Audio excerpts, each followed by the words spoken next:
Welcome to your Vulnerability Awareness Training. This is Module 1, Vulnerability Basics. This training is designed to help you gain the awareness, knowledge and skills you need to support a person who's vulnerable to make good decisions. It will help your organisation to provide what customers want in a way that protects the organisation from criticism and reputational damage. Learning objectives. What may define someone as vulnerable? Recognizing the signs of vulnerability. What a vulnerable person might say during a call. How to meet the needs of vulnerable customers. Tools and resources to consider. Things to say and not say, terminology. Policies and procedures. Keeping records. According to the Cambridge Dictionary, someone who is vulnerable is able to be easily physically, emotionally or mentally hurt, influenced or attacked. People are hurt, influenced or attacked often because assumptions are made about them, or they are judged because of certain characteristics that apply to them, for example, because of their age, sex or marital status. People can be vulnerable because of their current circumstances, for example, because they're bereaved, pregnant, coping with infirmity or serious illness. Here are some of the other main characteristics applying to people that can make them vulnerable. Physical disability, learning disability, poor mental health, sexual orientation, gender identity, race, religious or other beliefs, ethnic status, coming from another distinct social group, or for other reasons, having a disempowered status in society. The bias we bring to situations can be conscious or unconscious, so be mindful of this and take care to treat people as unique individuals. Recognizing the signs of vulnerability. A person may demonstrate one or more of the following signs depending on the nature of their vulnerability.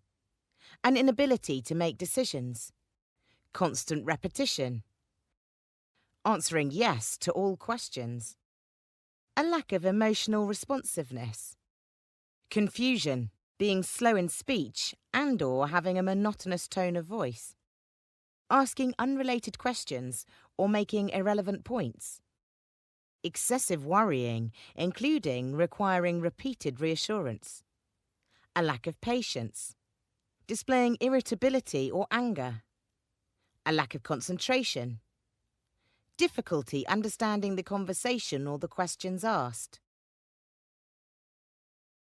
What a vulnerable person might say during a call. My partner, friend, family member always dealt with these things. I'm feeling alone, scared, anxious, sad, stressed. I can't cope or deal with this now. Leave me alone. Don't pressure me.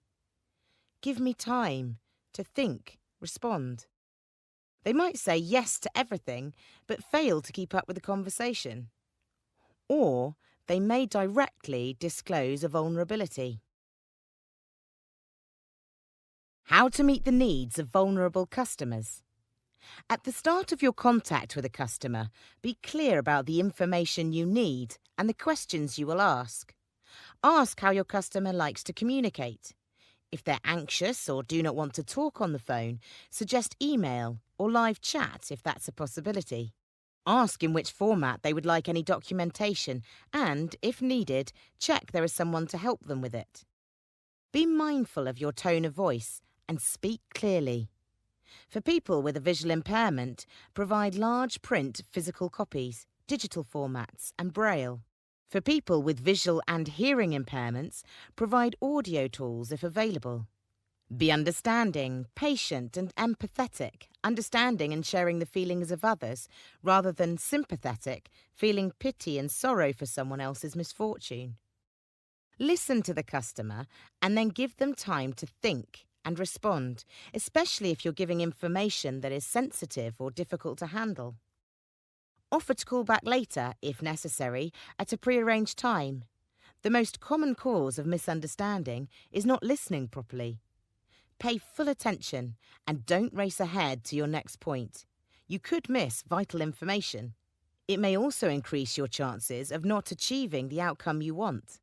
Be mindful that vulnerabilities can be complex, changeable, and unique to the individual. No two people with the same vulnerability will be the same, and vulnerabilities present in different ways. So always take an approach right for the person you're in contact with. Taking the time to find out the support they need will benefit them and you. When closing your contact, summarize key points and decisions. Check that the customer has no more questions and has understood everything. Check that they're happy with the outcome of the call. This gives you another opportunity to be sure that the customer is not in an emotional state, agreeing with you just to make the contact end sooner. A note on discrimination. Discrimination can be direct, making judgments or taking actions based on known or assumed protected characteristics or vulnerabilities, or indirect, where a policy or procedure applies to everyone but has an impact on someone with a protected characteristic or vulnerability for no justifiable reason. Throughout your contact, be mindful not to discriminate. Avoid discrimination by using correct terminology, avoiding words, phrases, and statements that stigmatize. We look at this in a little more detail later in this module. Tools and resources to consider. An acronym that you may find useful is CARE. Comprehend. Is your customer able to understand the conversation? Assess. Is your customer able to make decisions? Retain. Does your customer appear able to retain the information you're giving them? Evaluate. How well does your customer express, explain, or communicate their decisions? Are they engaging in two-way conversation, or simply agreeing with you to keep up appearances or to end the call sooner? Another useful acronym is BRUCE. B. Behaviours. Identify any behaviours which may suggest your customer is vulnerable. R. Remembering. Is your customer struggling to remember what you've said or decisions that you've made? U. Understanding. Is your customer able to demonstrate an understanding of the content of the call? C. Communicating. Is your customer able to articulate their requests, concerns, and thoughts? Are they able to communicate any decisions which are required? E. Evaluating. Is the customer able to consider different options and make the decision that's best for their situation? Using these tools will help you to prevent a vulnerable customer from agreeing to conditions and terms they do not understand. This will avoid the risk of customers defaulting on product or services. It will also reduce the likelihood of a customer experiencing emotional or physical distress, financial hardship, and other adverse consequences in their personal life, affecting their physical and/or mental health. Things to say or not say. Terminology. When talking to or about a customer, it is good practice to use sensitive language.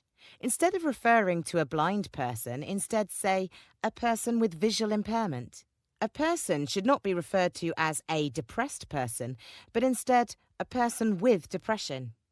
The key is not to forget that people are much more than their vulnerabilities. Vulnerabilities are just a part of what makes each person unique. Policies and procedures. Check your organisation's guidelines, policies and procedures for supporting vulnerable people. Become familiar with them and adopt them as appropriate. Keeping records. Records about your customers should be stored securely and kept confidential.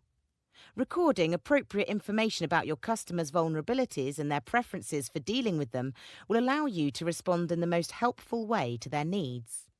Doing this will also help other colleagues speaking to your customers in future. It will also remind you of any adjustments you need to make and to seek in-house specialist support if required. Keeping records will mean your organisation has details of people who can act on your customers' behalf. Having accurate, comprehensive records will make it easier to share information with customers in a legally compliant way. Priority Services Register. Some industries, for example energy, water and telecoms in the UK, are required to maintain a register of customers who will need a rapid response in the event of an interruption to their services. If your organisation is required to maintain a priority services register, be sure to record all the information required to track eligible customers to ensure your organisation is able to respond to them as efficiently as possible. Summary. In this module, we have learned that it is important for organisations to spot vulnerability in their customers to protect their customers and the organisation. If someone is easily physically, emotionally, or mentally hurt, influenced, or attacked, that makes a person vulnerable. There are many signs to look for, and we have identified some of the most obvious in this module. Be mindful that other signs can be more subtle. There are some stock phrases to look out for, providing more clues as to whether a person is vulnerable. Some people may tell you directly. Meeting the needs of vulnerable people is not straightforward. No two people will present in the same way, and it's important not to make assumptions about what they need. You may need to make more than one contact to complete your business. CARE and BRUCE are useful acronyms to help you. Using sensitive language is good practice, and using appropriate terminology will make your customer feel valued.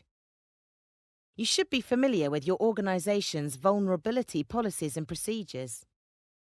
Keeping accurate records will help you support your customers and your organisation to provide information in a legally compliant way. Doing this will ensure that industries required to respond to priority service customers will be able to do so as efficiently as possible.